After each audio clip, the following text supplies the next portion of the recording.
Welcome back, everybody, to another episode of Big Apple Hockey, because we love doing this. It's Wednesday. You got to love every single time that we're doing this. I, of course, am your host, Marc Williams, who, I'm just happy to be here. I don't have anything to say. I'm going to go to the host of the Final Buzzer, Mr. John Volkowski. I want to know where you got that little thing with the YouTube thing in the background that you have where it says Big Apple Hockey, because that's pretty cool, actually. Actually, a friend of mine gave that to me for Christmas, so that was awesome. That's awesome. But yeah, your resident belligerent and anxious Ranger fan host says hello. So, and of course, patiently for tonight. Well, yeah, that's going to be an 8:00 game too. And of course, right? The man who is happy, he just signed a big name free agent to an 8-year, $8.5 million deal of Mr. Anthony Larocco. And is he frozen? I think he might be frozen. He might be frozen. Oh, no. Yeah. Okay. Anthony's definitely frozen right now, I think. Okay. So what a way to start off. Technical difficulties, and I was speechless to start everything. By the way, we were very happy to announce that we have joined up with the Hockey Podcast Network. And you could always go on their website, see hockey podcasts from all around the NHL, not just us.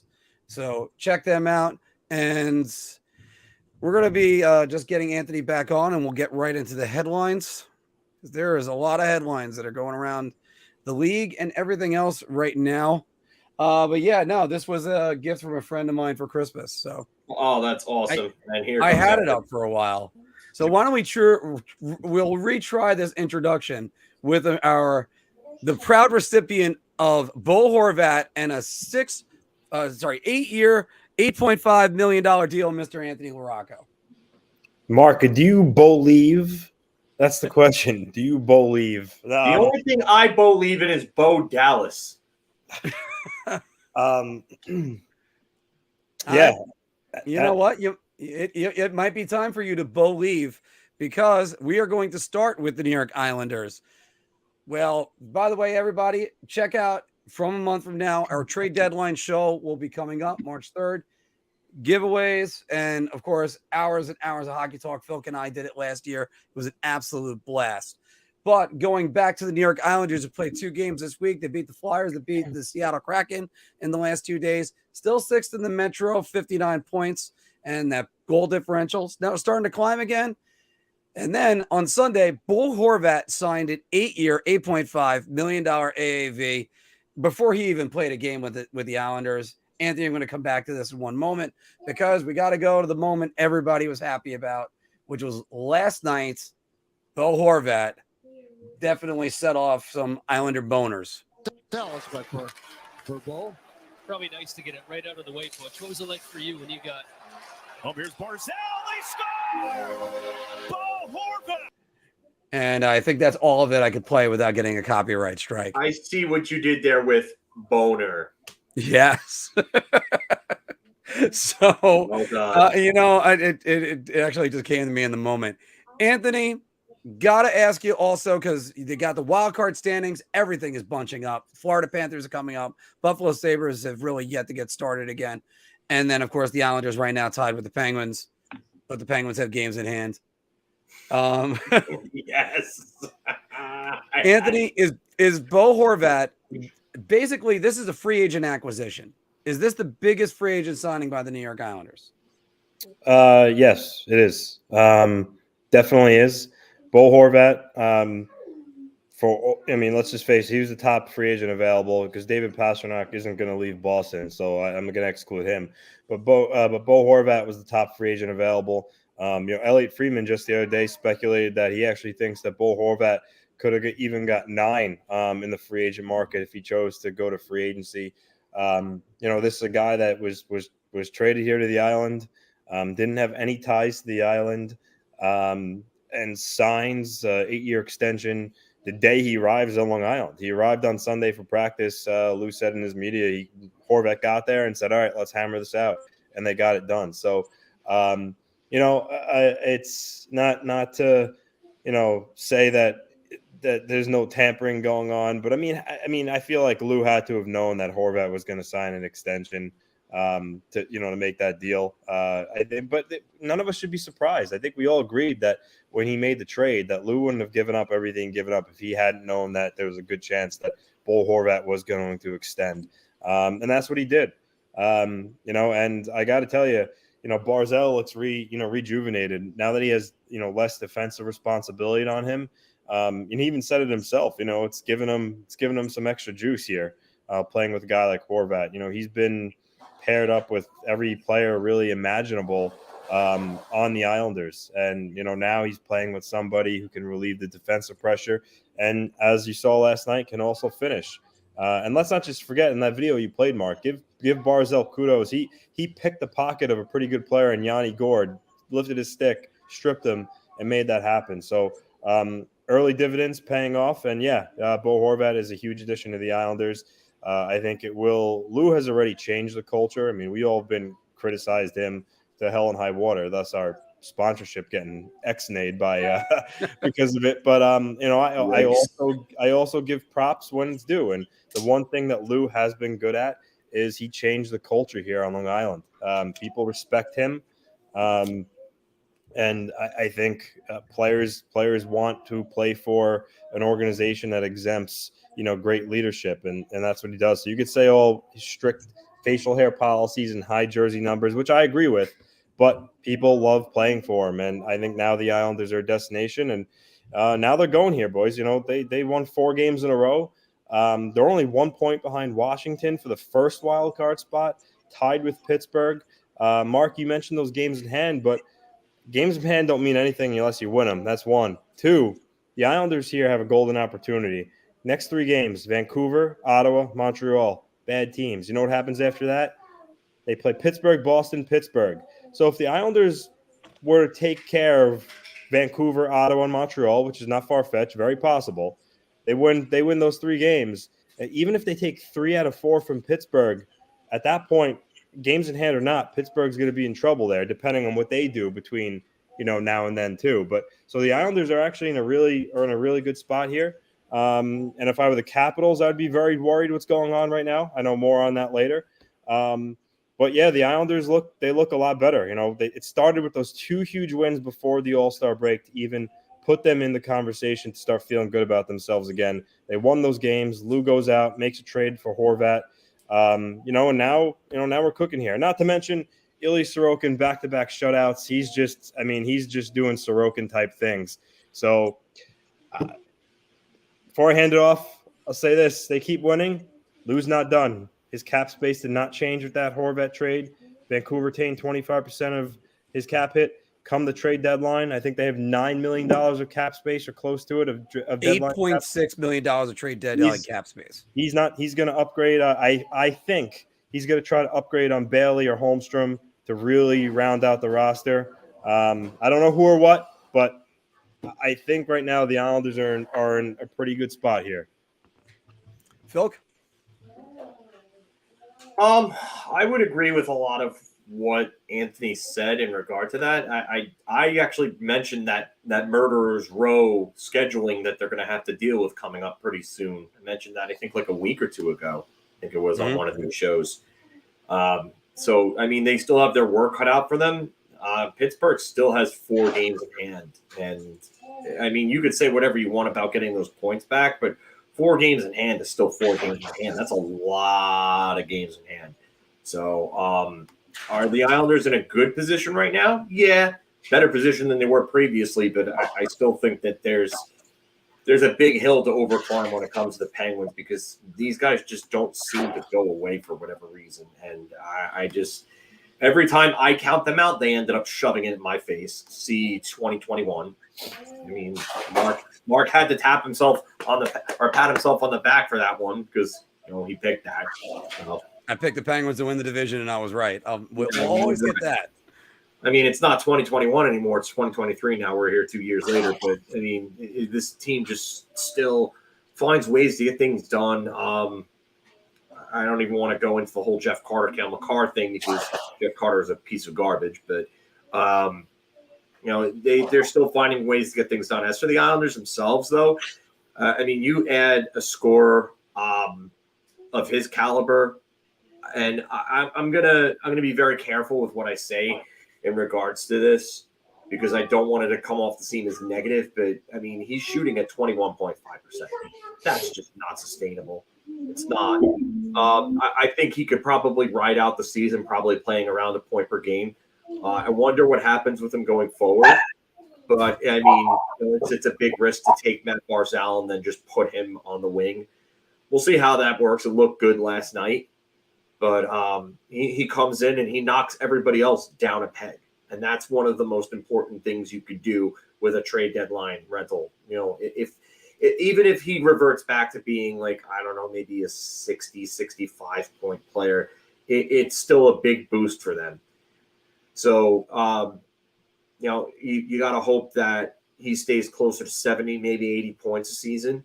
And that he has the chemistry with Barzal going forward that you saw last night. Because last night, if that's an indicator of things, then you know that's a good sign for the Islanders. You know, you don't have to worry about your goalie. Your goalie's great. He's one of the best in the league. The defense is pretty good, even though I think they should make one more acquisition there. And if you want to get a depth forward to upgrade over a guy like maybe a Hudson Fasching or something like that, then you could go and do that by the deadline. But you know the Islanders are in a decent position. They still have a hill to climb, and you know this is get real interesting down the stretch because this is like a 5-team dogfight in the Metro. You got the Rangers, you got the Islanders, you got the Capitals, you got the Penguins, you got the Devils. Because Carolina is really in a class of their own right now. So it's those 5 teams for the next spots afterwards. Well, for starters, more on Ilya Sorokin and his season in our Bar Talk segment. But Anthony, actually, I moved the Capitals talk to right now, so that way we could mention that. I'm going to do that in 1 second. Let me get this out for this week in this moment. There are people that are ripping this trade a lot, and by the way, you want to rip it, first round draft pick, fine. Basically, Anthony Beauvillier was starting to collect dust on the score sheet. He was not doing much. No. Atu Ratu, you got a guy that could have been going first overall, but went 50th overall. You just turned him into Bo Horvat. That ends up being a great trade. If you ever watch Steve Dangle's trade trees, they're phenomenal. Absolutely. Now, let me start with the bigger picture. This is a free agent saying, I'm going to Long Island. This is what we were waiting for somebody to eventually do it. Thought it could be Johnny Gaudreau. Thought it could be some guys from last year's crop. Instead, Lou goes out, basically gets a guy that says, I want to plant my roots here. And he would be the number one free agent on the market, especially UFA. He'd be getting paid the most. So right there, Lou does a good job with this. Going into the actual, like, what's going on right now, Anthony, you're right. You got to take care of business the next 3 games and then close the gap between them and Pittsburgh. I think they get a 5-day break in between games. Then you get Pittsburgh and Boston back-to-back and Pittsburgh on, I believe, the Monday after that.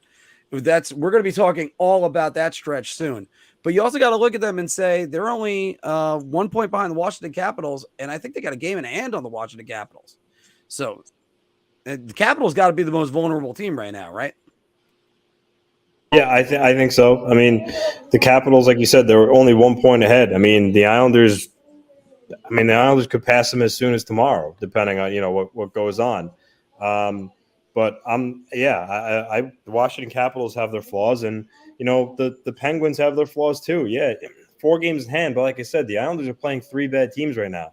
If they were to win all those games, which there's a good chance they could do that, that's 6 points right there, and they're already tied with Pittsburgh. So depending on what Pittsburgh does during those 3 games, if they don't, if they lose 2 of them, and then the Islanders beat them both times. So the 4 games in hand, the Islanders can easily pull away from the Penguins if they take care of their own business. So, and then the Capitals, forget about them. I mean, the Capitals have their issues. I mean, I know they'll probably do something to add at the trade deadline, but right now the Capitals are a flawed team. But a lot of teams have flaws though, so every team really has their weaknesses. But right now the Islanders have a good line with Barzal and Horvat. Palmieri's got 6 points in 6 games since he's come back from an injury, and him, Nelson, and Lee have been really good as a trio. Zach Parise scored his 14th yesterday. Got his 38. He keeps going. So I mean, as long as their defense can keep playing solid enough, and Horvat gives them a boost offensively, the Islanders are really right in there with, as you mentioned, those group of teams right now that are battling it out. So as John said, really, I mean, no one's safe really aside from the Hurricanes, pretty much. I mean the Devils too. The Devils have what, a 6-point lead on the Rangers or so. Devils got a 6-point lead on the Rangers. The Rangers, I think, have one game in hand. Yeah. So Yeah. I mean, the Hurricanes, if you want to say the Devils, but a lot of these teams, a lot can happen between now and then. I mean, even before these Islanders won those before they won those 2 games before the break, Mark, they were 6 points out, and now they're tied with Pittsburgh. So you can see how quickly that evaporated. Like right now, the Rangers have a 4-point lead on the Capitals, a 5-point lead on the Penguins and the Islanders. So no one is particularly safe right now. So everyone's really fighting for their lives. I mean, obviously some teams are in better position than others, true. But the Metro, like I said a couple of weeks ago, it's gonna be a dogfight. The Islanders made the first move with trading for Horvat. I would imagine some of these teams, 3 weeks from the deadline, teams are going to have their counterpunch, if you will. But I think right now, I think the Islanders have good a chance as anybody when you consider Washington and Pittsburgh to get into a playoff spot, because goaltending, especially for Pittsburgh, flawed. And even the teams below them, Buffalo, Florida, I mean, the Islanders blow their goaltending out of the water with the tandem of Sorokin and Varlamov, which is a huge advantage. So while you're at it, Ant, go with the team above them in the Washington Capitals. Darcy Kemper ain't Ilya Sorokin. He's not. I mean, surprisingly enough, Darcy Kemper has 5 shutouts. He's tied with Sorokin for the league lead, which I wouldn't have ever guessed, because you think a guy with 5 shutouts would have better statistics than he does. But needless to say, yeah, the Capitals need to do something, particularly I think at the forward position, and maybe they will. But again, right now, this is the right time. The Islanders are getting hot. 4 in a row, and I just mentioned they're playing 3 bad teams. They got to take advantage and beat them. And if they do, look out, because they're really in it then. Just before I throw the last word up to Philka on this one, the Islanders also get the Capitals twice, the Penguins 3 times, Buffalo twice, and I think they still got one more against the Panthers. So they could easily just win those games and move up. Yes, the games at hand are still an issue, but Philk? Yeah, I mean, that's really what it comes down to. I mean, obviously, if they handle their own business, they're going to be fine. But the games at hand are definitely an issue. It's no matter what anybody says. It's you have a game at hand. Unless Pittsburgh absolutely craps the bed, and as much as I want that to happen, I just don't see it. It's just. But I'm gonna stop for a second and just thank Poppy Rican Ranger here for that super sticker. Thank you very much. We appreciate that here. And thanks, Bobby. Just remember, everybody like, share, and subscribe. As Mikey would say, spread that Big Apple hockey virus. So, but yeah, like I said, dogfight. There's a lot of. I think there's going to be a lot of movement either way between the spots. I don't think this is anywhere close to finalize in terms of what we're going to see with the standings and the positionings of the teams. So I wouldn't sleep on, and even as Pete here says, don't sleep on Florida. There's a guy in Florida that just broke the 70-point mark this season, and his name is Matthew Tkachuk. And that guy is playing like a man possessed right now. He had 5 points the other night. So you want to talk about somebody who's trying to enter his name in the Hart Trophy tracking? Matthew Tkachuk, right? And just to throw out Matt Tkachuk, since you just mentioned his name, him and Brady almost completely stealing the show at the All-Star game this weekend. If not for Ovechkin and Crosby putting on a show when they were on the ice together. And we'll talk more about that soon enough. We're going to change gears, everybody, and go over to across the Hudson to the New York Rangers, who are going to be playing in an hour and a half. I could have been at the game tonight, but instead I'm not. Oh, wait, I forgot about no. We got to cover this, guys. We just got to talk about it for 1 second. Sorry. The Islanders are not wearing the Pride Night jerseys. Anybody have any thoughts? Or it just covers what happened when the Rangers did it? I think it's pretty much a continuation of what's probably going to end up going around the league. Like I said before, I think this is probably the kibosh on the jerseys. I think, like I said, they should still make the jerseys, auction them off for charity, but wearing them, probably not no more. And then again, the other nights, they shouldn't do it for the other nights. Then if they're not going to wear them, just auction all the jerseys off, sell the proceeds, give the proceeds to the charities or whatever. But that's really it. I think we've kind of gone over this ad nauseum, really. All right. Well, then we're just going to move on from that. Because, let's go over the Rangers. They won their only game they played this week so far versus Calgary. They beat them in overtime. Rangers are in third place right now in the Metro, 64 points, 29 goal differential. But, Phil, I got to point out some guys that are really hot right now, or at least heating up a little bit. You have Capo Caco, 6 assists in his last 6 games. Alexis Lafreniere, 5 points, 2 goals, 3 assists in his last 5 games. But the big story about the kid line, of course, is since January 1st, 13 games, 8 goals, 4 assists for Philip Hedl. And actually, I didn't add on the 2 goals that he had on Monday night. So it's actually 10 goals. Phil, are the kids coming alive? I would think so. Just the way that you see, Philip Hedl playing, he's playing like a man possessed, and he's been one of the focal points of this team's entire offense lately. There's a confidence to him that just exudes star power right now. And I think if he was getting more minutes with even like more established players, I think the points would be even higher for him right now. He's on pace for almost 60 points this year. I believe 30 goals he's on pace for as well. And just the kid's taking the next step. He's arrived. It's time. I think that the kid line should probably be the team's second line going forward. And the Trocheck line should be to be like a third line going forward. I like that line as a third line because you could match them up. Kreider's decent enough defensively to hold his own in a defensive role. Jimmy Vesey, he won't get the consideration, but he's playing Selke caliber hockey defensively. He's been that good defensively. I didn't expect it.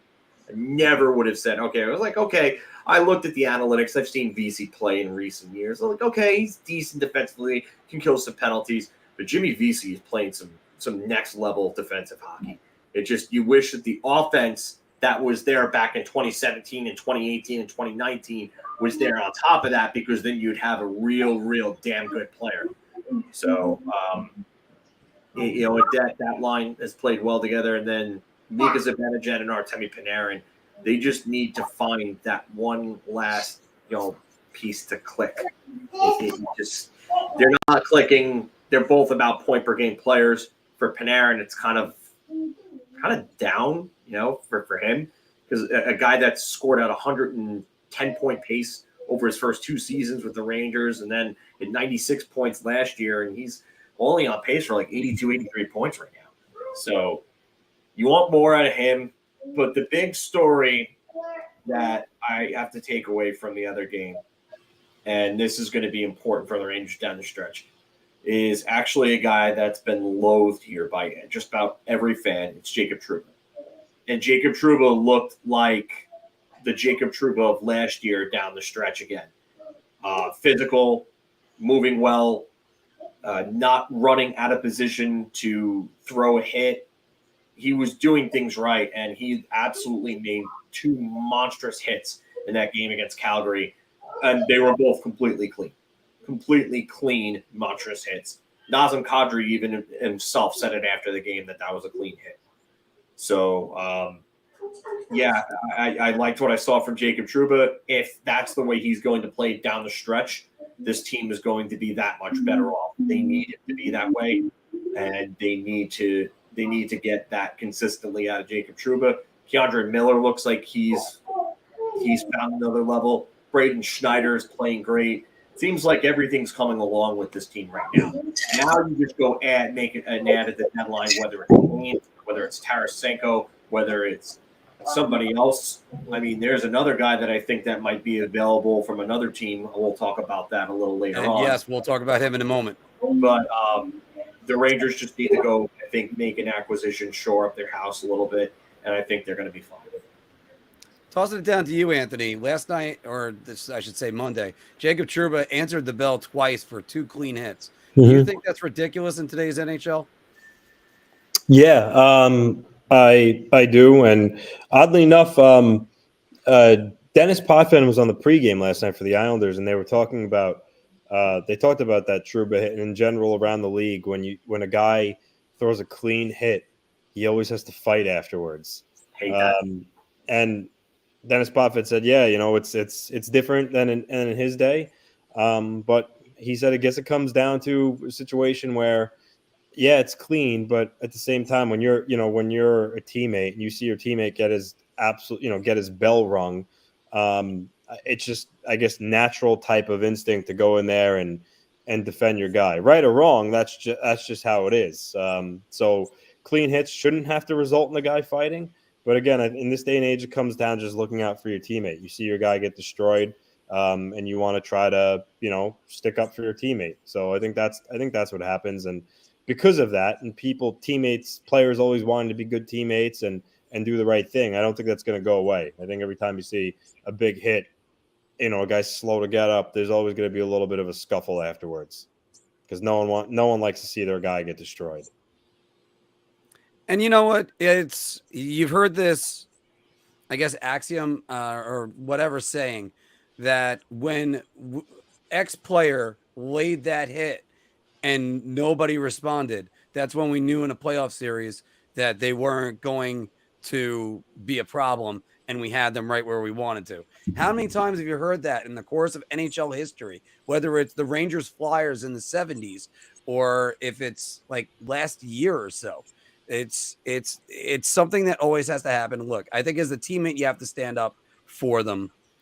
It's just it's hard to do that. By the way, I have an article on Big Apple Hockey Podcast coming out this week talking about the growth of Philip Hedl. Hopefully that'll be done by tomorrow. Just want to make sure it's proofread because you guys know how I can have some typos. But again, it's Philip Hedl. This might be the announcement of him being here. Anthony, what do you think about the way Hedl's been playing? I think he's been playing really well. Really well. While John was going on, I looked it up. He's on pace for 51 points and 30 goals. So he's having a really good year. And that would double his career high, more than double it.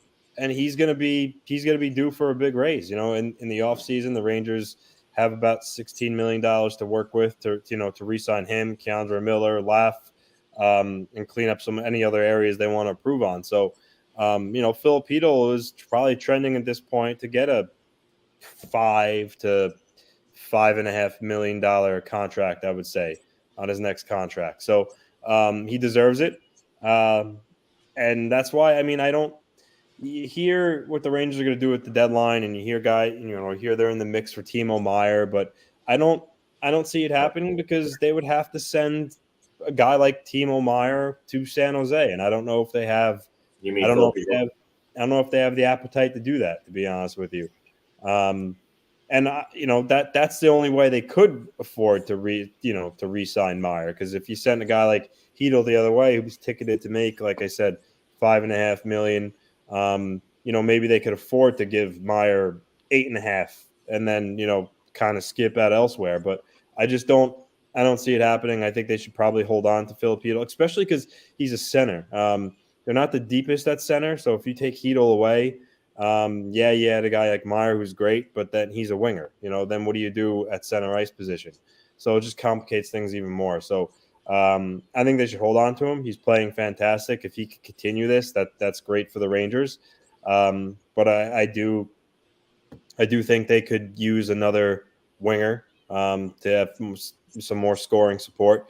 But again, the tricky thing that goes back to it is their cap situation. I don't know if they could afford to retain a guy like Tarasenko going forward. And yeah, they did it with Kopp last year. He was a pure rental. But do you want to make a guy like Tarasenko a pure rental and then watch him leave? I don't know. So I'm very interested in what the Rangers do with the trade deadline. Very intrigued to see which direction they go because of what they're dealing with going forward after this season. I'm very interested to see what they do because they do need to do something. I will say that. But I can't really quite put my finger on it, which direction they're going to go. Well, by the way, just to conclude this, because you also brought up the RFAs, and Phil, I'm going to turn to you first on this. Anthony, we'll get yours. Put them in order of importance. RFAs that are going for the New York Rangers in the offseason.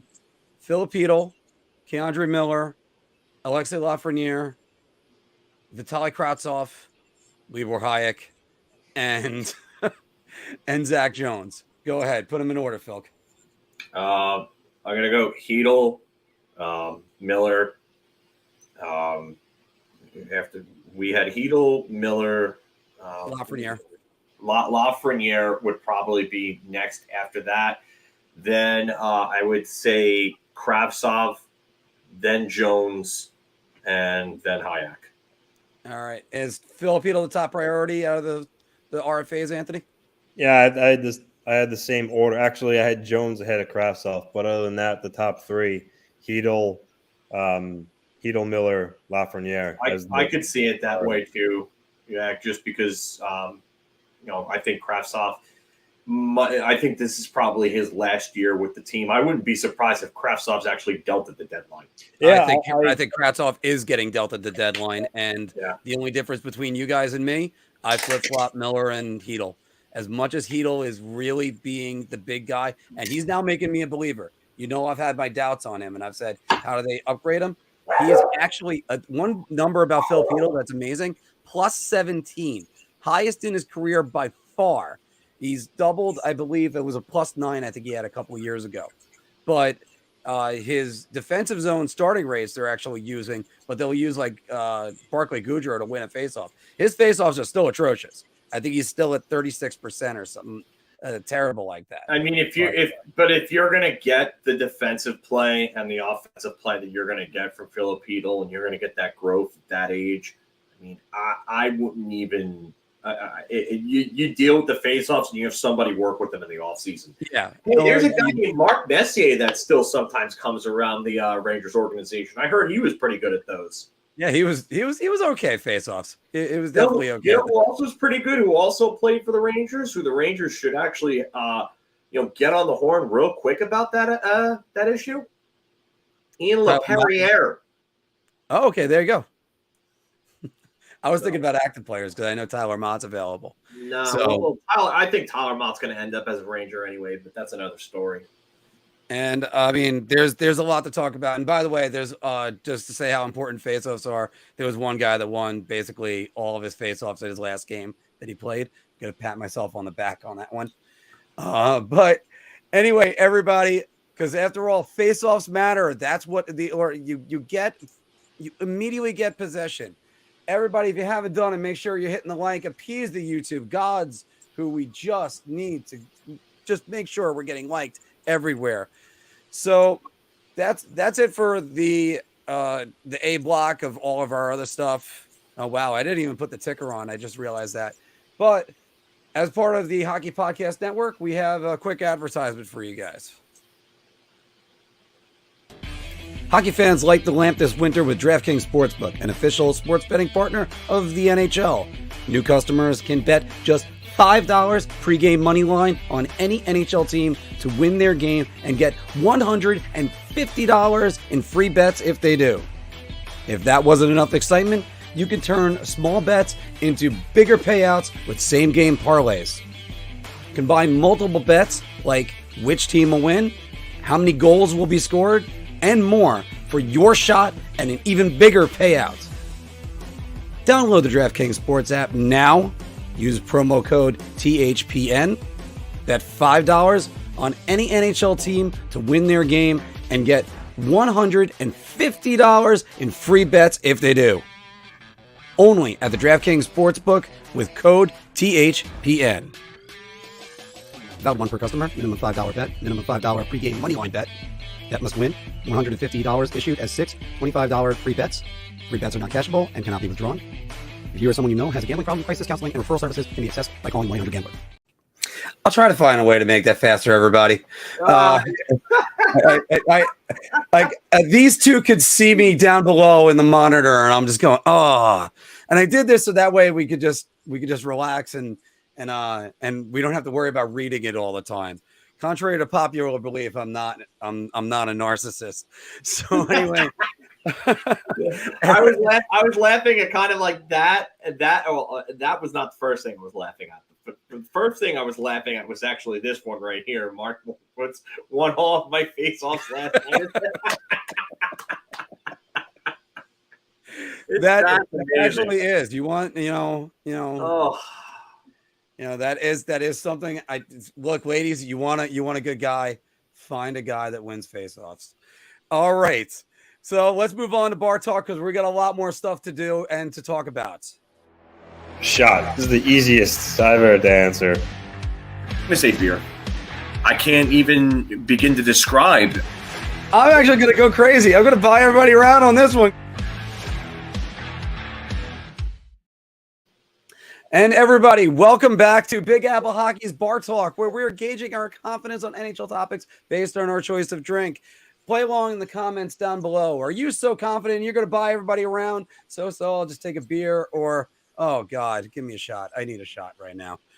All right. And I am going to order some more hats, but they are available. I still got a few more of them. And let's start with one of those trade targets that Philk was mentioning in the A block. And Detroit's Tyler Bertuzzi. Right now, 2 goals, 4 assists on the season, 6 points, 18 games. Last season, 30 goals, 32 assists, 62 points. And he's a UFA at the end of the year, $4.75 million cap hit. Mr. Filkowski, the New York Rangers should go and get Tyler Bertuzzi. Yes, they should definitely not go get Todd Bertuzzi. But No. Tyler would be a great pickup. Detroit's kind of fallen down in the standings a bit. They're only 10 points behind Washington right now. Washington have 4 games in hand on Washington. So if Detroit got hot, they could technically get back into the race. But if they don't do so sooner than later, I would imagine this team would become sellers. You're hearing names like Jake Wallman get thrown around, and Jake Wallman's really progressed pretty well for Detroit, having a real good year, getting a lot of big minutes for them. But Tyler Bertuzzi can play both the left and right wings, and that would be a real good acquisition for the Rangers. No, I don't think he has a cousin named Justin, Sean. So I think Marc is good there because there's no Justin Bertuzzi that we know of. But there was a tag Bertuzzi as well. So, I'm gonna go round here. All right. Once again, Phil going with the round. Sorry, there was a break on that one, Phil. I thought you actually finished. Anthony. No, my fault.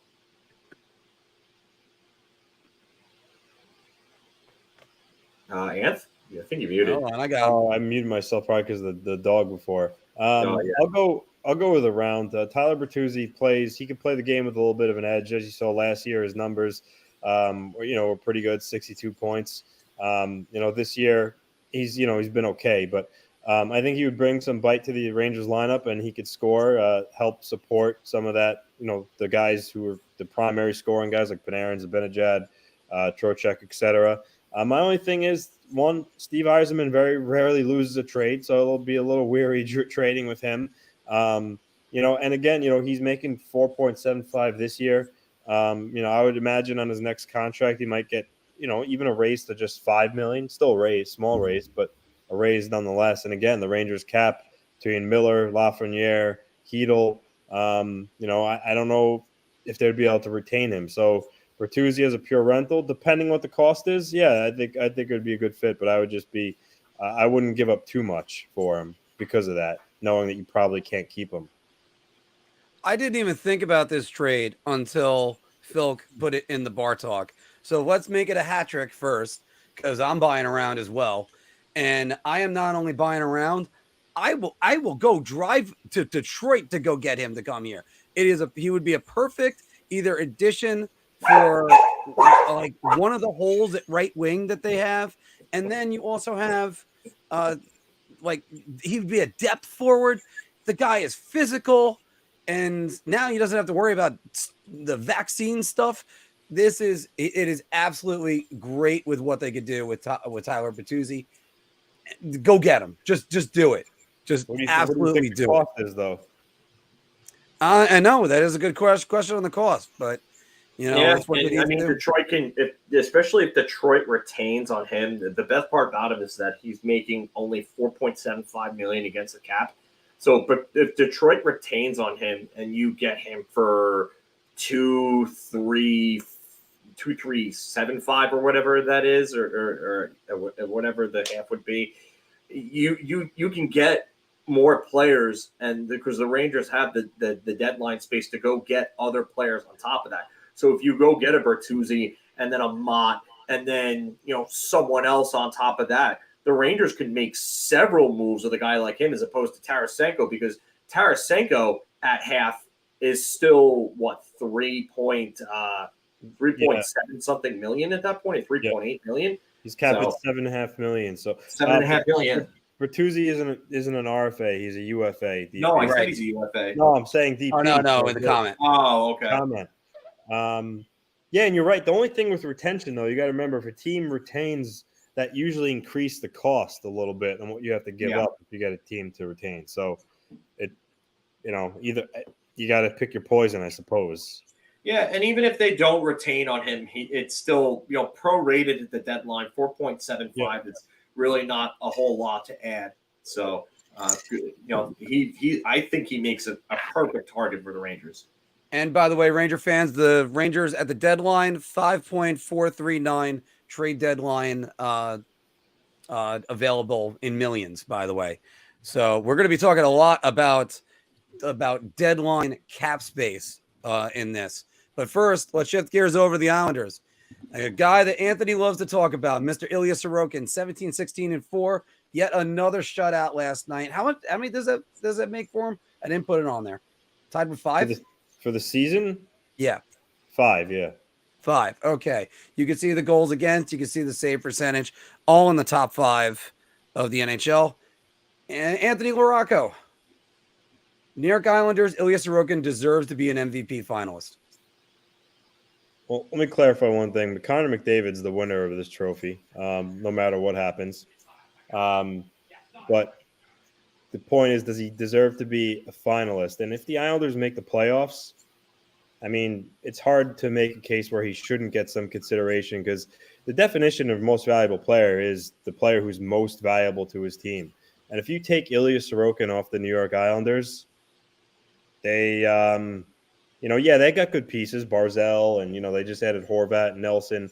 But still, you take Sorokin off the Islanders, and the Islanders are not a playoff team. It's as simple as that. So you look at it at the definition of the trophy, he's extremely valuable to the Islanders, by far their most valuable player.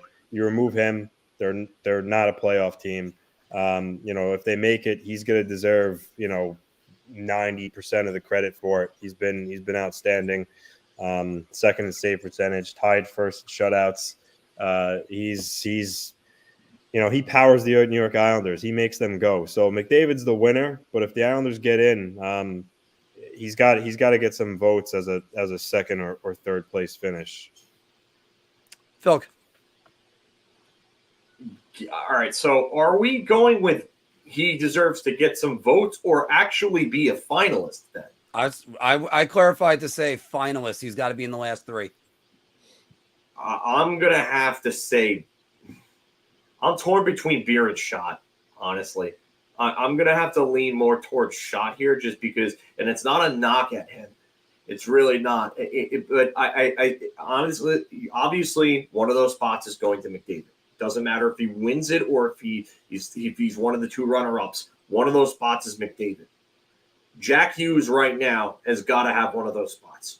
And as much as that pains me to say it, Jack Hughes has got to have one of those spots. Now, the other spot, do you want to give that to someone like Jason Robertson? Matthew Tkachuk has a real good argument for it. I'm going to probably say Beer, just because I think somewhere within the next 4 or 5 players that I could mention, Sorokin's name would probably come up.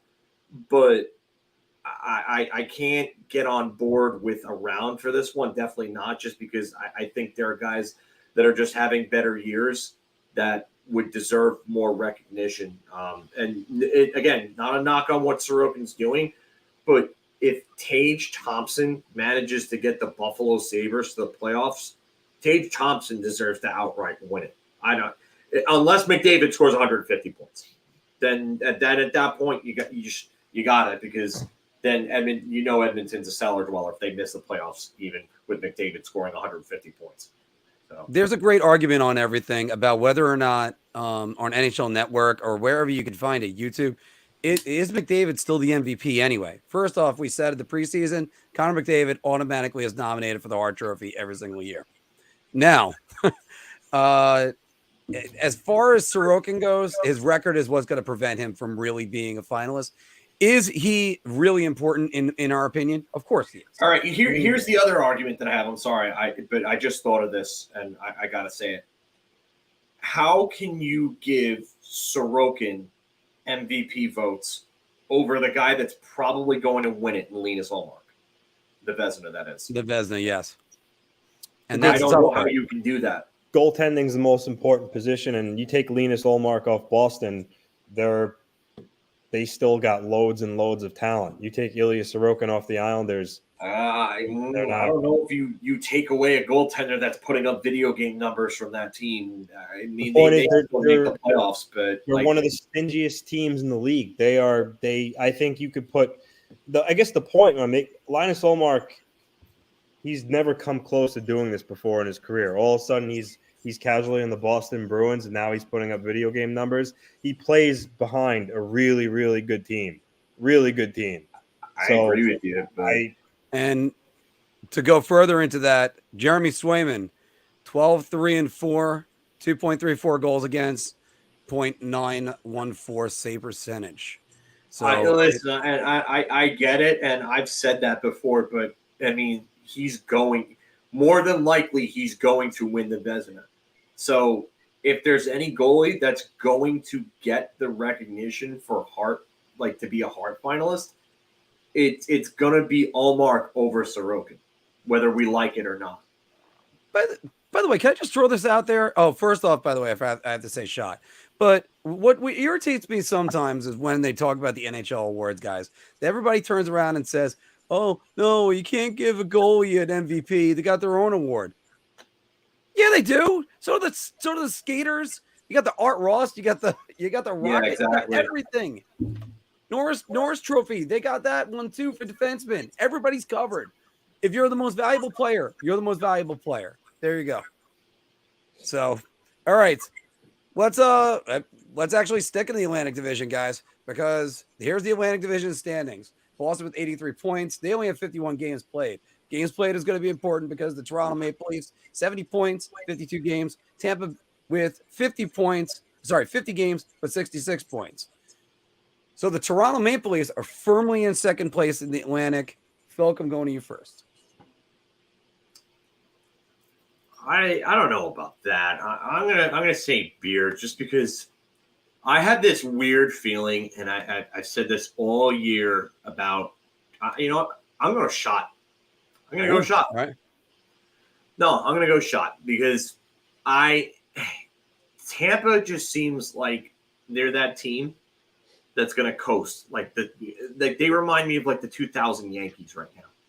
Not I'm saying that Tampa's going to win it all, but they're that team that's going to like just get to the playoffs.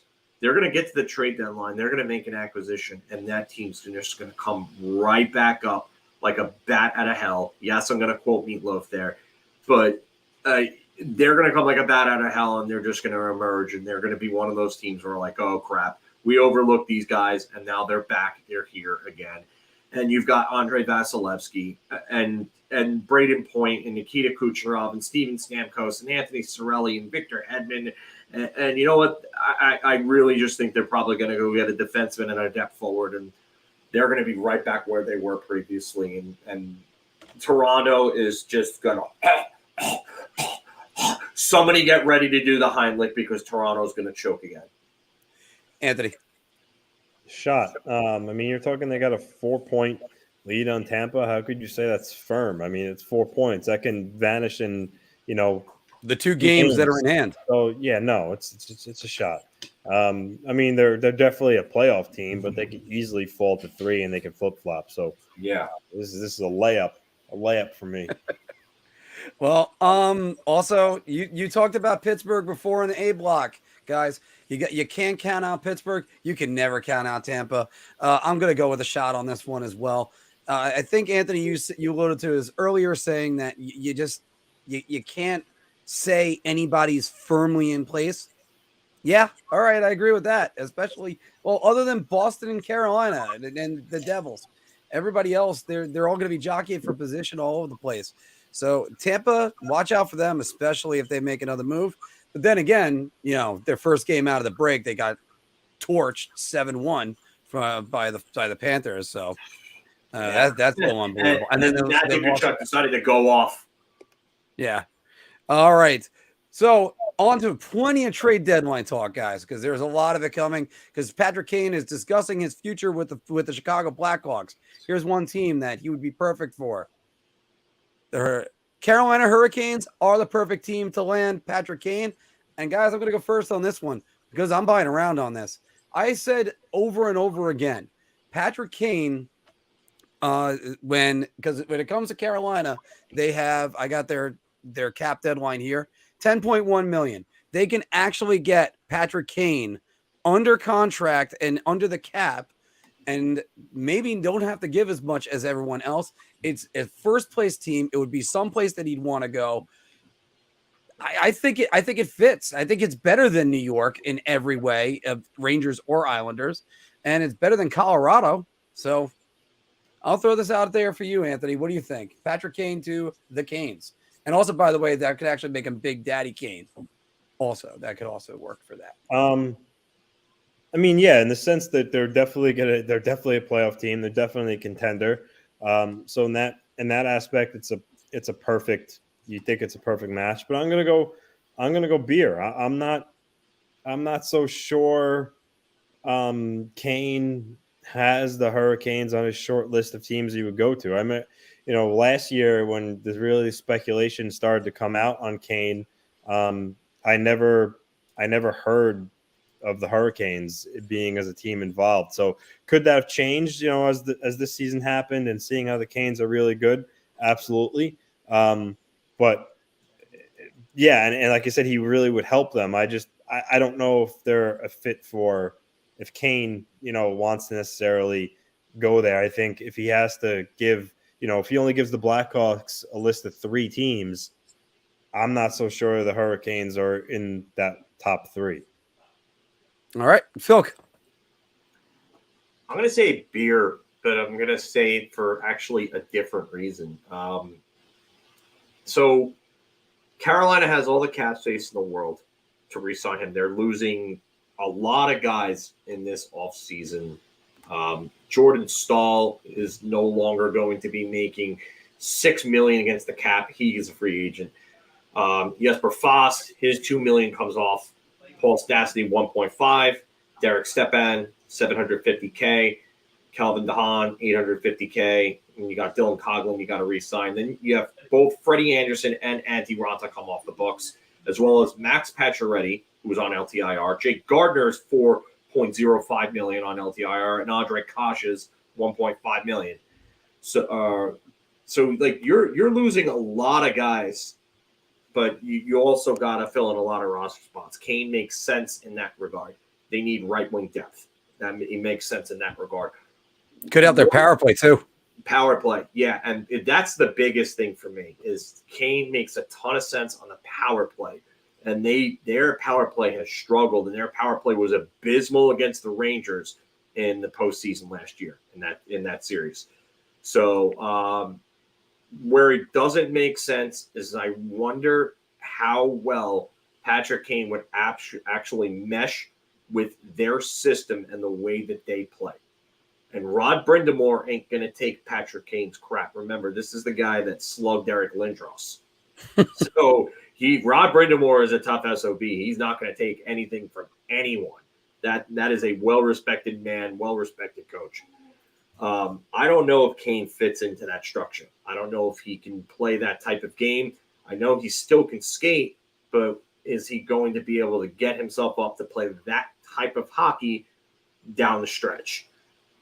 Otherwise, it makes a lot of sense. I wonder about that fit. I do also wonder if he would want to go to Carolina. Like Anthony said, I don't know what teams are on his list or not, but I'm going to say Beer just because I think stylistically it may not be a fit because he likes to slow the play down a little more. And I wonder how that works with the other players on his team that are more like run and gun north and south, speed, smother, Yeah, as Pete said in there, not sure if he's fast enough to be a Kane. Guys, there's 2 games on the NHL slate for tonight. One of them is Rangers Vancouver. The other one is on TNT. It is Dallas hosting the Minnesota Wild. And currently, the Wild right now are tied for 3rd place with the Colorado Avalanche for 58 points.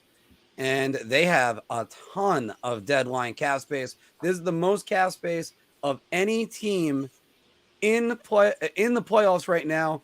Only Buffalo rivals them in any way for playoff contention. Buffalo's got all the cap space in the world if they wanted to. They have 80 million in deadline cap space. All right. So anyway, the Minnesota Wild should go for it at the deadline, Philk.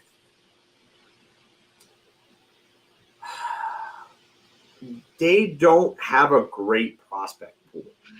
Like they've got some pieces and they've got some guys that are already at the NHL level, like Matt Boldy is young. They've got some guys, but to me, they don't. And by going forward, you mean like all in, like really, really load it up. I'm gonna have to say shot here, just because. And listen, like if you don't win it this year, the next like couple of years for this team are going to be absolute hell with those buyouts from Suter and Parise. They go up, and that's going to be a big problem for them. I just, if I were them, I know this sends a bad message to the players because it sounds like you're giving up on a team, but I would look to maybe start recouping assets because to me, they're a flawed team. They need a lot of depth, and in order for them to win, like and even get to like a conference finals, they're going to have to make a ton of moves and give up a ton of assets to do so. And to me, that just does not make sense to that team. So I'm going shot here. Anthony. I'm gonna go with a Beer. I don't think they should mortgage the future, but I think they can make maybe a smaller move, whether it's traded for Barbashev or adding a depth scorer like JVR. Something like that shouldn't cost that much. That will help them a little bit. I don't think they're going to be in the running for Vladimir Tarasenko. Like the Blues aren't going to trade him to a rival in the same division. No. Obviously, they're not in Patrick Kane. I don't think they're going to have the assets to land Timo Meier. But again, I do think a smaller move like that could still help them. They do have some good pieces to give them a chance to win a round or so. Kaprizov and Boldy, those 2 really good players. Zuccarello. So they got some good players on their team. If they added another guy like one of the 2 I just mentioned, I think it would give them a little bit of a fighting shot. I'm actually going to go Beer too. This is my question because I looked at them and went, damn, they got all this cap space. And you look at those. Phil mentioned the cap hits. I'm sorry, the Beer's still going. The cap hits, it's $12 million, $12.7 million this season. It goes up 14.7 for 3 the next 2 years. And you have a 40-year-old goaltender in net, or however old Marc-Andre Fleury is right now. And you kind of have to try something, but you can't go Timo Meier because you're not going to be able to retain him next year. It's just not going to happen. I don't see how they do it. No, they kind of got to look forward and do the Gene Hackman from the Hoosiers and say, my team's on the floor. You can make some small moves. It's not going to be that great. And I wanted to say all in for these guys, but can't push those chips all in. Hey, Anthony, one of the worst goaltending tandems, possibly of any playoff team, has got to be the one that played at the UBS last night. And that was the Seattle Kraken. Man, Martin Jones. That record is he's almost the opposite of Sorokin. You look at that record, 23-8-3. Wow, that's a great record. How's the rest of his numbers? 2.86 and a save percentage of 0.894. Philip Grubauer, not much better, 5-8-2. Goals against 3.02 and 0.897 for his save percentage. The only way you can get numbers worse than that is if you're actually trying to dodge the puck. Anthony, Seattle needs to shore up their goaltending at the deadline. Yeah, round. They're actually a solid team. In January, I think they were like 11-4. Yet you look at their two goalies and they're both, as you just showed, sub 900 save percentages. So they're getting by with that during the regular season, but come playoff time, that's not going to work. Problem is how many goalies are out there available. You hear Thatcher Demko's name. I mean, I guess that could be a possibility. But other than that, I don't know how many goalies are available that will move the needle as much as they need. So I don't know how much more realistic options they have. But if I were them, I would definitely see what they could do to try to, shore that position up. Because again, come playoff time, it's not gonna work anymore if they're delivering those type of performances. Phil. Yeah, I gotta go with our round here. This is a layup. I don't know how you turn around and you go into the playoffs with two goaltenders with sub 900 save percentages. And again, I continue to ask the question: when does this anomaly end? Because this is an anomaly, having somebody with a record like that, with goals against and save percentages like that. This is not 1985, so those numbers are not good. Like if this was 1985, a 285 goals against and an 894 save percentage would be great. You would be over the moon if that was like Grant Fuhr posting that.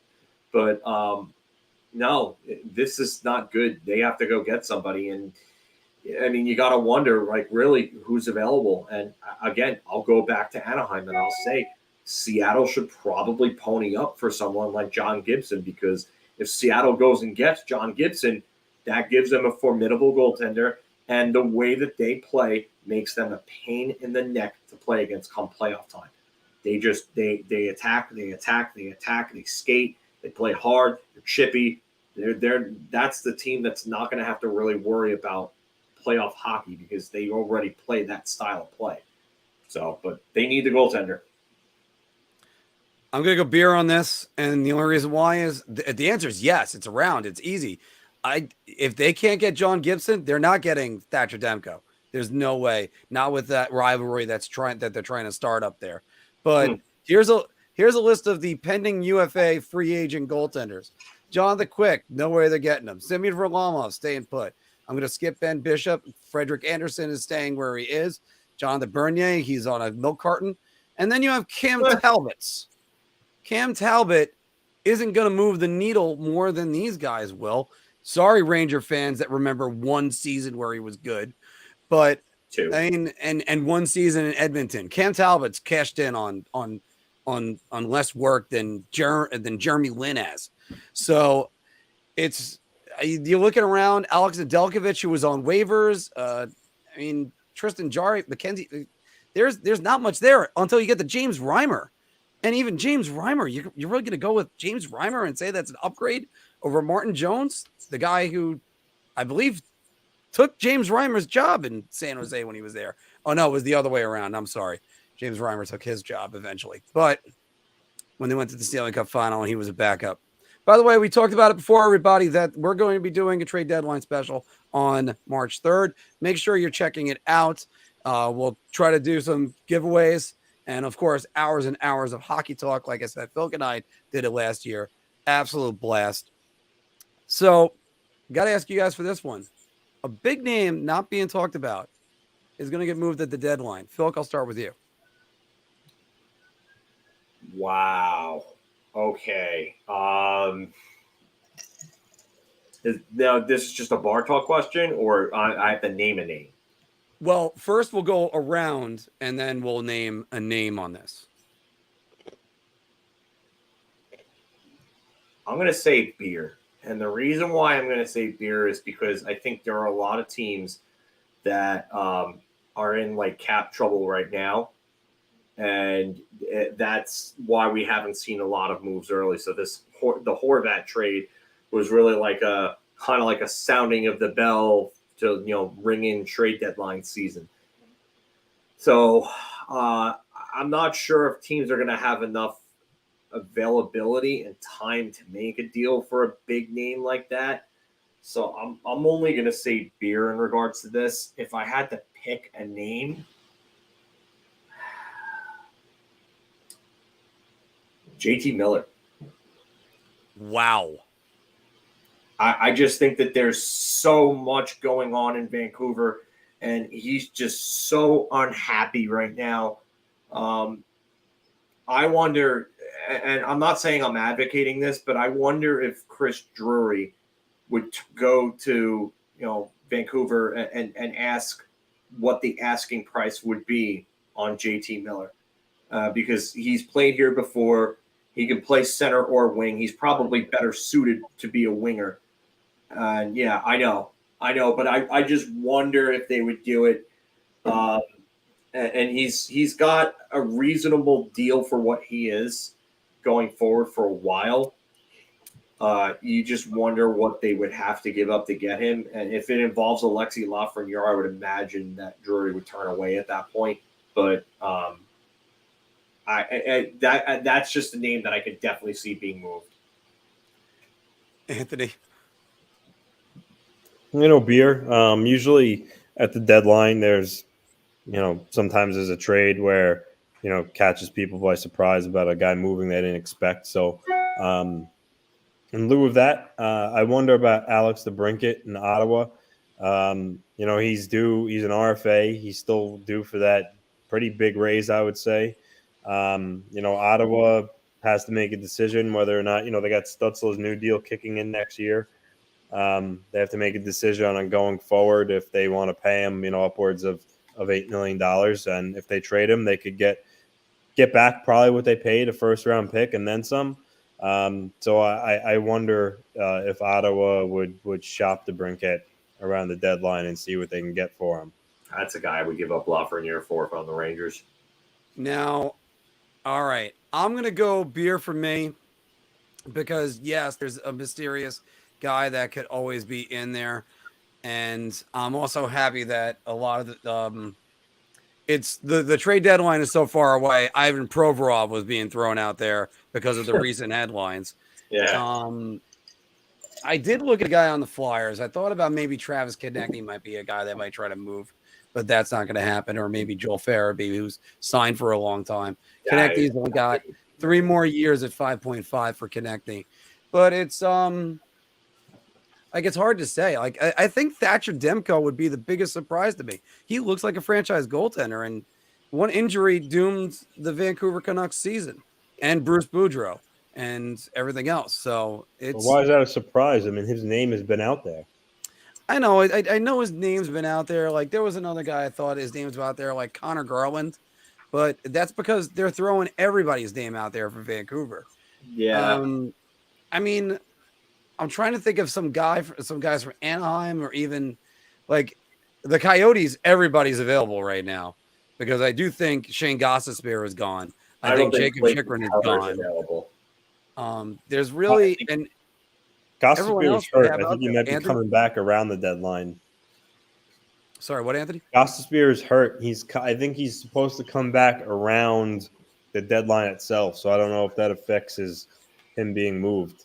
He'll get moved. He's a UFA at the end of the year, and he's got value. So, because I say this all the time, teams look for depth defensemen, depth forwards at the deadline, because rarely you can find a star out of nowhere, And the other one is they'll look for a specialty guy like a power play quarterback, and he would fit that category.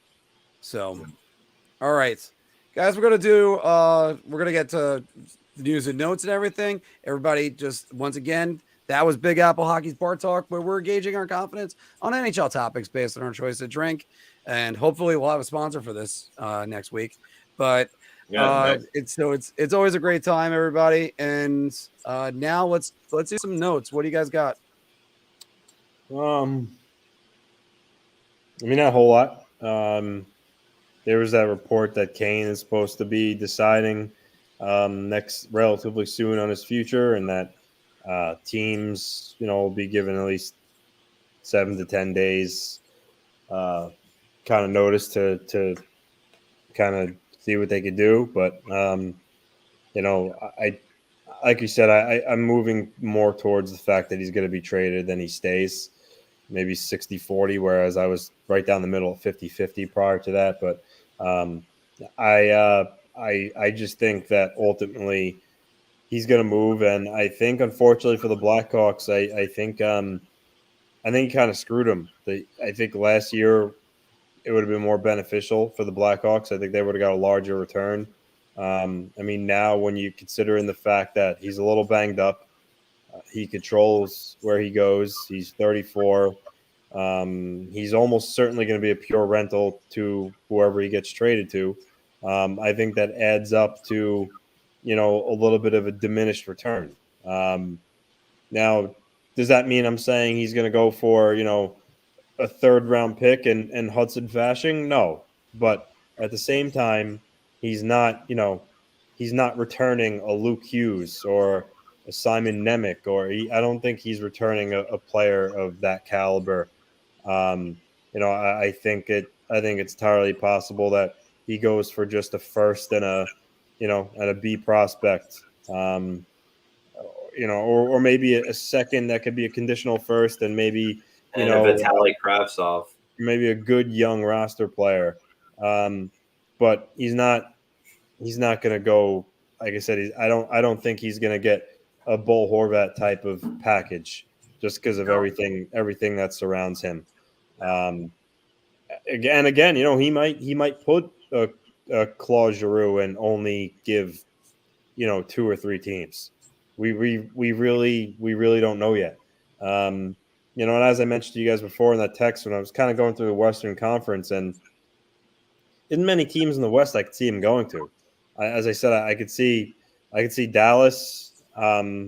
Maybe Vegas and Colorado. I think that's the really only teams out west that I think you would consider. And out east, I think it's the same. I don't think he would go to, many teams. Some teams you can eliminate because of cap, and then some teams you can eliminate because of location. I don't think it's much out in the way of the east either. So we'll see. We'll see where it goes. But I would be surprised if he returned like a king's ransom. I really would. I'd be surprised if the Buffalo Sabres went for him. I'll tell you that. I understand everything that they're doing right now, but I don't see them giving up any assets when they could possibly get him for free in a few months. Over to you, Phil. Yeah, I don't see Buffalo at all. I don't see it. It just doesn't make sense. And they're a bubble team, and they have an upward battle to make the playoffs. They've got to worry about other things if they want to make the playoffs anyway. They got to worry about defense. They got to worry about goaltending. I just don't think Kane is really the answer for them right now in the offseason. If they want to pursue that, absolutely. I think it would make sense then. You have the hometown veteran coming back to help out a young team, provide leadership, provide scoring. I think it fits then. I just don't see it now. If they were in a playoff spot right now, or closer to one, then I could see it a little more then. Definitely if they were in a playoff spot. If they were in a playoff spot, I think the Sabres playoff drought is so long that if they were in a playoff spot, even if they were 2 points away from being out of it, I think they would do it. But since they're not, I say no to that. I don't think he helps a team like Washington all that much. I don't see Washington getting him. Dallas makes a ton of sense to me. Dallas Yes. makes no sense. He comes in, you add him to. I mean, you've got Pavelski, Hintz, and Robertson, and then you add him to Sagan and Ben. Forget about it. That's a stacked second line behind that top line, which I would say one of the three best lines in hockey right now, probably. That first Dallas line of Hintz, Robertson, and Pavelski. But you just, I don't see Kane going to a lot of places. I think Anthony's right. I think he's going to probably give them 4 or 5 teams at most to trade. And then I do see the Rangers being on that list, obviously, because Panarin's already hinted that he wants Kane to come to New York. So I definitely think there's probably been some sort of friendly conversation, if you know what I mean, between the two of them. So I don't know if the Rangers will make it work. I think if it's a sweetheart deal and you could get him for Vitaly Kravtsov at a second-round pick and maybe another lower-level prospect, like maybe like a Hunter Skinner or something like that after that, then okay, I could see that. But I don't see the Rangers giving up a first-round pick for him. I don't see Kako and Lafreniere are already out of the question. That's been established. That's not happening right now. Pittsburgh, you know what? Well, let me address Pittsburgh. But $450,000 at the trade deadline. That's what the cap space is. yeah, I mean, unless they find a way to move some sort of salary and then Chicago retains on top of that. But what does Pittsburgh have in terms of assets right now at this point? I mean, Kasperi Kapanen, and they got all their draft picks. Okay, so you're gonna deal a younger, productive player in Kasperi Kapanen for a guy that you're probably not going to be able to re-sign in the offseason. To me, that's poor asset management. Go ahead, Pittsburgh, do that. I would love that because that would bring the downfall of that team closer to us. Well, after all, it's Brian Burke. He's always careful with his assets. Don't see that being the same at all. Like I said, Pete, there's just so many factors working against that. Again, Kane's age, unlike Horvat, who was willing to sign an extension where he went, that's not going to be the case with Kane. He's not signing with the team that trades for him. Mm-hmm. He's a little injured. He's going to control where he goes. No shot in hell he gets that. No shot. Horvat was ranked as the best asset on a lot of the trade boards for a reason. Kane is not having the year. There's word of injury troubles with him. He looks disinterested. He's older. He doesn't want to sign with a lot of teams. And I think he's going to have an extremely small list of teams that he's going to accept a trade to. So I don't think you can. I think Horvat and Kane is an apples to oranges comparison. I agree. Yeah. It's also a 27-year-old versus a 34-year-old, a guy whose career accomplishments are all behind him right now. Yeah, exactly. Hey, by the way, sorry, finish that thought, Anthony. Tarasenko is another guy that controls where he goes. I think his list may be a little longer than Kane's, but I think Tarasenko is gonna kind of essentially pick where he goes too. He's another one. I don't think he's returning a king's ransom either. The one guy that's I think is gonna return a king's ransom is Timo Meier. If Timo Meier is traded, Timo Meier is gonna get a lot. He's gonna get more than Horvat just because he's an RFA compared to a UFA. I think Meier's gonna get a lot. Now, one thing we have to bring up. I did not bring this up in the A block because we were going to run low on time, but we have a little bit of time right now. Anthony and I had a discussion, Philk, about that Andrew Mangiapane goal Monday night, and I still can't believe it's like they ruled that it wasn't a kick. Anthony, I know what your point is. You're going to make it to me again. Well, Steve Dangle is right. It still looks like he's moving his skate forward toward the puck. That's a kick. No, that's not in the rule book. That's not a distinct kicking motion. In the rule book, a distinct kicking motion is like when you kick the puck like a ball. That's a kick.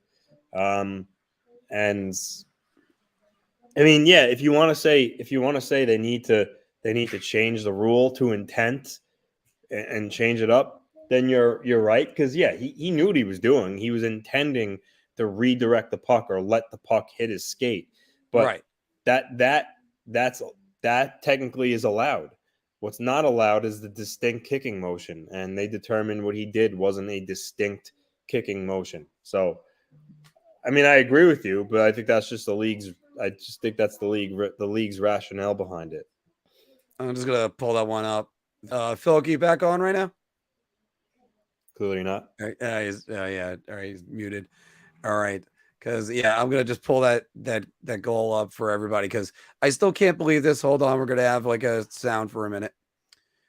I just still can't believe because I do understand. I think there might have been a pause, like a second pause for him when he brought the skate forward at it.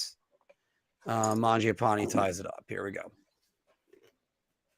And we're going to just get that right there. Because I think that's a problem that you're going to have the league trying to do these things. Here you go. There's and now that looks like a kick all the way, even from this distance.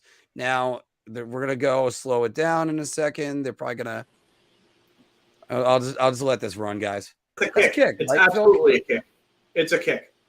And I don't care what anybody says about directing. You can angle your foot to direct something and still lift it off the ice, which he did, and it's a kick. That's a kick. They do it in soccer. It's a kick. It's considered a kick in soccer. It should be a kick in hockey. That's it. It's a kick. Right. Milan Lucic had one against the Rangers years back, did the same exact thing, and they somehow didn't call it a goal, and it was one of the most blatant kicks I've ever seen. So you know what? If then this is right. Whoever this is, I absolutely agree with them in regard to it.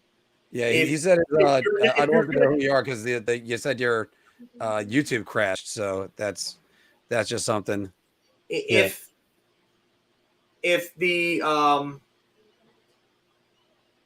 the league is going to have this rule this open to interpretation, then just scrap the rule. Just let everybody kick the damn puck in. Yeah, let everybody kick it in. That's it. They want more offense anyway, so just either that or also say you can't purposely redirect it. Then one way or the other. Yeah, one way or the other. I'm with you on that. What's exactly purposely redirecting though? Because there's plenty of times, guys, where we play, somebody centers a pass to us. We try to take a shot. Maybe somebody hits our stick. We mistime it for a one-timer, and then it hits off our skate. I get what you're getting at. You open up Pandora's box, slippery slope with that one. Yeah. By the way, FP-MJ says, "Hey guys, you think the Rangers are going to pull through Vancouver tonight? If so, what's the score? And also love the videos." I mean, they better. Vancouver's starting Spencer Martin in goal, I believe, and they're clearly falling down the standings. So no Bo Horvat. That's been their best player all year. He's gone. The only thing that the Rangers really have to worry about is, in losing Bo Horvat, the Canucks acquired notorious Ranger killer Anthony Beauvillier. Yeah, that's true. I do have to say this. There isn't a more Rangers set-up game for them to struggle than tonight. Yeah. Oh, yeah. This is absolutely a trap game. Absolutely a trap game. They better trap game. And is Shesterkin in tonight, Phil? Did they announce? I would say he's got to be. Halak played Monday night, so it's got to. I mean, why not play Shesterkin Monday night? I mean, I understand you're trying to measure his. I don't know, but the fact that they got the win with what they must feel is that if you could get the win against Calgary with your backup, then you have Shesterkin against Vancouver, which you have a much better chance of winning. So I agree with you, but oof. Right. I mean, this is you know what? Phil, you said it best when we first started doing the show. The old saying of "That's so Rangers." That's so Losing Rangers. tonight to a hapless Vancouver team would be "That's so Rangers." Anthony, got to ask you about this one, by the way, because Pete threw this one out there. Video tribute for Anthony Beauvillier tomorrow. Yeah, definitely. He's been there for a while. He's scored some big goals in the playoffs, especially that one that sent it to Game 7 against Tampa. Yeah, for sure, he's gonna get a tribute video. Yeah, and Phil already said yes, and let's make it a clean sweep. I say yeah too. I think video tributes are so watered down. The fact that Ryan Strome had a video tribute was ridiculous to me. And then, but Anthony Beauvillier deserves it. I get why Ryan Strome had one. I get it. I get why he had one. If they would have done one for Colin Blackwell, I would have just, it's like, okay, bye.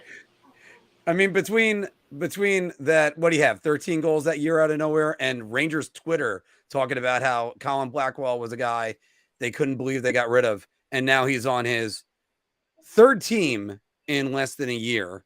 So, guys, definitely, Patrick Nemeth tribute, like they said, like Dave's saying down here.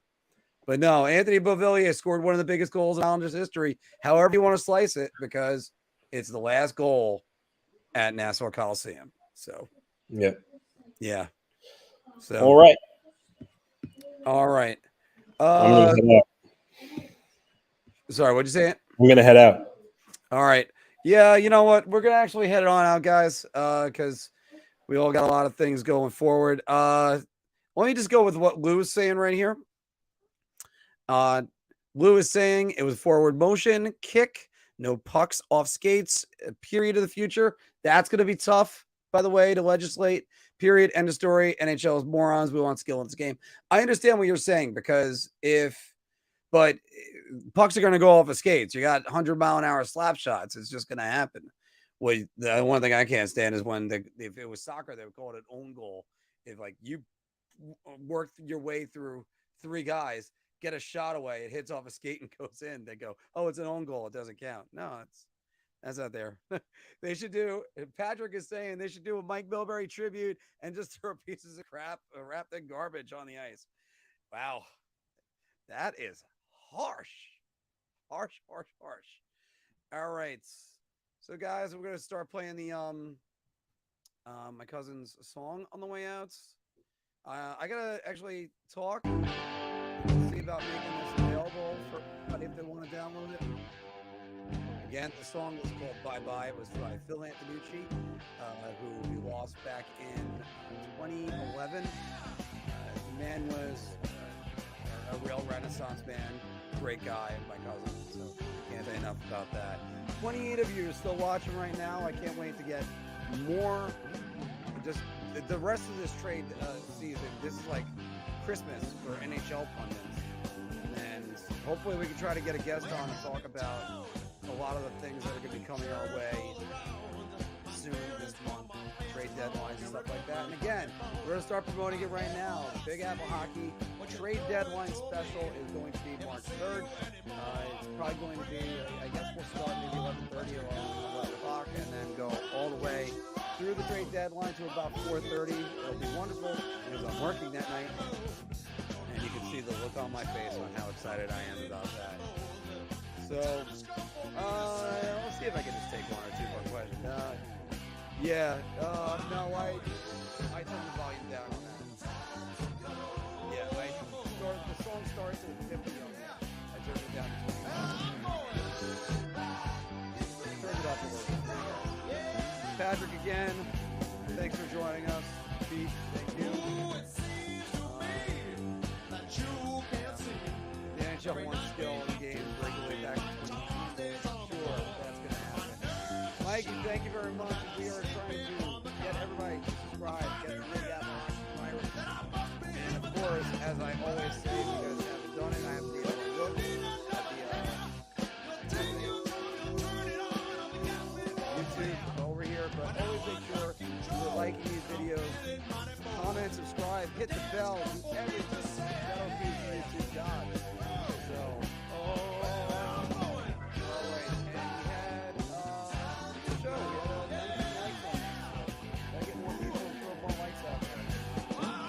So, yeah, we're getting close to 7K. I can't wait to tell you guys about that, but we're not going to do any more thank yous until we hit 10K. Everybody, thank you very much for joining us, and can't wait for the next show. See you all very soon.